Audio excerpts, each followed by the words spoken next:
Make a chain of the preferred length. Skip the first 7 chains from the hook. Insert your hook in the 8th chain and work double crochet.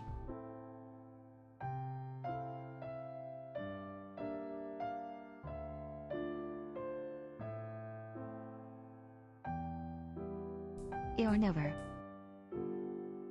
Work double crochet in front of the first double crochet stitch.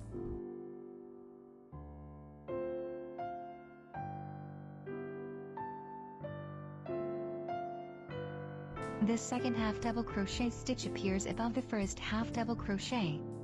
Chain 1 stitch and repeat the preceding steps, creating the next double crochet cross stitch.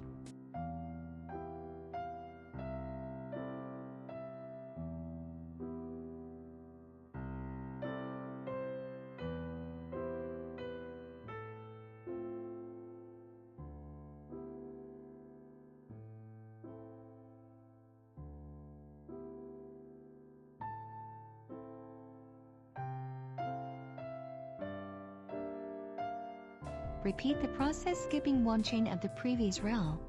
Chain 1 stitch among the groups of double crochet cross stitches.